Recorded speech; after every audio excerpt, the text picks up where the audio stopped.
నేను హెచ్చరికగా మాట్లాడతాను.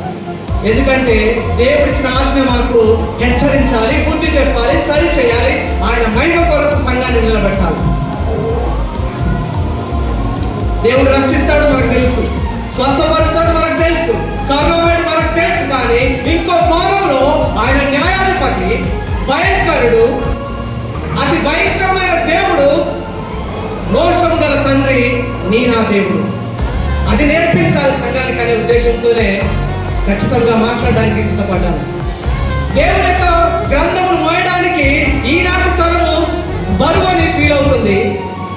మనము గమనిస్తే మొట్టమొదటగా ప్రింట్ చేయబడిన దేవుని గ్రంథము ఇలా లేదు. ఎన్ని కేజీలు ఉంటుందో మీరు ఊహకు ఏమన్నా మీకు తెలిస్తే చెప్పారు కదా. మొదటి బైబిల్ సుమారు 30 కేజీలు. ఎన్ని కేజీలమ్మా అంటే బియ్యం బస్తా 25 కేజీలు ఉంటుంది, 5 కేజీలు ఎక్కువనే. మొట్టమొదట ప్రింట్ చేయబడిన బైబిల్ 30 కేజీల బరువు. దాన్ని మోయడానికి వీలుగా ఉంటుందా? దేవుడు మనపై కరుణించి ఈ సైజు తీసుకొచ్చాడు. ఏ సైజుకు? ఇప్పుడు మన చేతులు ఉన్న సైజుకు. ఇది ఎంత బరువు తెలుసా? 150 గ్రాములు. ఎన్ని గ్రాములు? మొదటి బైబిల్ 30 కేజీలు. కేజీ కూడా లేదు, 150 గ్రాములు తీసుకొచ్చాడు దేవుడు. మన చేతులు ఉన్న బైబిల్ దాని యొక్క సైజు బరువు చూస్తే 150 గ్రాములు, 150-200 గ్రాముల మధ్య ఉంటుంది.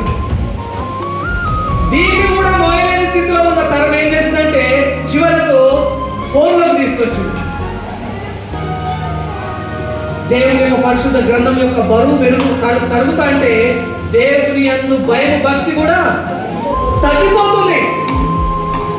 మొబైల్లో బైబిల్ చూసేవారు చాలా మంది బయలుదేరారు. ఇప్పుడు బైబిల్ తెచ్చుకోరు దేవుని ఆలయానికి. వారు ఏం తెచ్చుకుంటారు? మొబైల్ తెచ్చుకొని దాంట్లో ఏ అయ్యగారు ఏ ఒక వాక్యం చెప్తే దాన్ని ఓపెన్ చేసి చూస్తారు. దాని యొక్క సైజు 50 MB అంటే 50 MB అంటే ఒక 4 ఫోటోలు మీరు తీస్తే దాని బరువు. అంటే దేవుని యొక్క గ్రంథం యొక్క బరువును మోయట్లేదని ఈ దినమును గమనించుకోవాలి.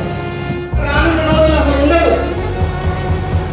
దేవుని యొక్క భయం, భక్తి మనం నేర్చుకునే వారంగా ఉండాలి. అందుకే ఈ యొక్క మాట